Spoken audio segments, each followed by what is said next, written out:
Monsoon season की बरसात में अगर कोई भी क्षेत्र ऐसा हो जहां पर लोग संतुष्ट नहीं हो और जो भूजल स्तर है उसमें सुधार ना आए, जलाशय न भरे, तो ऐसे मानसून का फायदा नहीं है। और उस मानसून से भी फायदा नहीं होता जो बहुत ज़्यादा बारिश कुछ ही दिनों में दे करके फ्लड ले आ देता है। हमने अगर 10-15 सालों का इतिहास देखें, जब से मौसम को लेकर, मानसून को लेकर लगातार प्रेडिक्शन, लगातार पूर्वानुमान और हर अपडेट जारी किए जाते रहे हैं, तब से देखें जो मुझे ध्यान में आता है, तो मध्य प्रदेश और महाराष्ट्र तथा गुजरात इधर, और कई बार केरल समेत कर्नाटक के तट और दक्षिण भारत के कुछ और आंतरिक हिस्से, कई बार पूर्वोत्तर भारत के राज्य और कुछ उत्तर भारत के पहाड़, जहां पर अचानक आने वाली बाढ़ के कारण और बहुत ज़्यादा होने वाली बारिश के कारण कई बार सामान्य जनजीवन बहुत व्यापक रूप में प्रभावित होता है। इस बार भी वो स्थिति देखने को मिली कुछ जगहों पर, जिसमें पूर्वोत्तर भारत के राज्य हैं अरुणाचल और असम में और आसपास के भागों में कुछ स्थानों पर बहुत भारी बारिश कई दिनों के दौरान दर्ज की गई, और जिसके कारण स्थानीय स्तर पर बाढ़ और मडस्लाइड, लैंडस्लाइड की घटनाओं के चलते लोगों का जीवन मुश्किल में आया है, सामान्य जनजीवन प्रभावित हुआ है। उत्तर भारत के पहाड़ों पर अभी फिलहाल संयोग से ऐसी स्थिति नहीं आई, सिवाय कुछ एक दिनों के और कुछ जगहों के, जम्मू कश्मीर में और उत्तराखंड में कुछ दिनों में ऐसा दिखाई पड़ा। बाकी मानसून में आप जानते हैं कि जब क्लाउड बस्ट की घटनाएं हम सुनते हैं हिमाचल प्रदेश में या उत्तराखंड में, तो कई बार ऐसा होता है कि बहुत बड़े पैमाने पर संपत्तियों का नुकसान होता है और जान का भी नुकसान होता है। तो अभी जो सिचुएशन है वो इंडो गैंगेटिक प्लेन्स के साथ मध्य भारत के पूर्वी हिस्सों को प्रभावित कर रही है, जिसमें मानसून यहाँ पर सक्रिय बना हुआ है। एक नया कम दबाव का क्षेत्र यहाँ बना है और इस सिस्टम से कनेक्ट होने कम दबाव का क्षेत्र बन रहा है और इससे जुड़ेगी मानसून ट्रफ, फिर से नीचे आ गई है बंगाल की खाड़ी में, और आगे जब देखें तो यहाँ राजस्थान में है, वो भी नीचे की तरफ आएगी और ये सिस्टम आगे बढ़ेगा। उससे पहले यहाँ एक सर्कुलेशन है वेस्ट यूपी पर, और जिसके प्रभाव से इस समय पश्चिमी उत्तर प्रदेश, आज 7 अगस्त को पश्चिमी उत्तर प्रदेश, उत्तर पश्चिमी मध्य प्रदेश, ग्वालियर, गुना, शिवपुरी, श्योपुर और पूर्वी तथा उत्तर पूर्वी राजस्थान, भरतपुर, अलवर, दौसा, करौली, धौलपुर, टोंक, सवाई माधोपुर तक और जयपुर में भी, और साथ में इधर दिल्ली, एनसीआर और हरियाणा के दक्षिणी भागों में कई जगहों पर अच्छी बरसात हो रही है। बीते 24 घंटों में अच्छी बारिश दर्ज की गई है।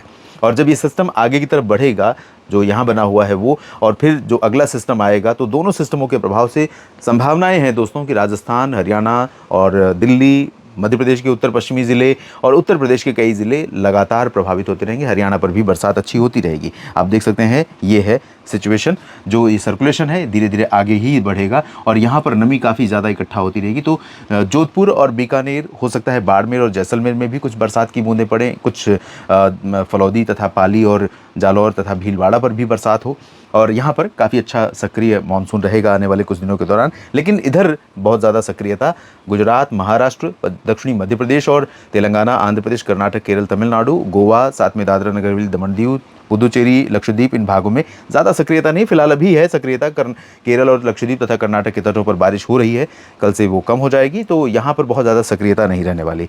बारिश की क्या स्थिति रही है पिछले 24 घंटों में, मुझे ये आंकड़े सही नहीं लग रहे हैं, लेकिन फिर भी एक बार देख लेते हैं, नज़र डाल लेते हैं। विशाखापट्टनम में 87 मिलीमीटर दिख रही है, कोट्टायम में 86, दतिया में 84, दतिया का आंकड़ा सही हो सकता है, दतिया मध्य प्रदेश। महाबलेश्वर में 83 मिलीमीटर बारिश दिख रही है। महाराष्ट्र में मुझे मुश्किल लग रहा है कि इतनी बारिश यहाँ पर हुई होगी। धर्मशाला में 79, कार निकोबार में 72, विशाखापट्टनम में 63 और इतनी ही मंडी में बारिश दर्ज की गई। कन्नूर में 60 और 59 मिलीमीटर वर्षा, दिल्ली के सफदरजंग में 59 मिलीमीटर हुई है सफदरजंग पर, और रिज में 57 तथा भुवनेश्वर में 55 ही शिमला में हुई है।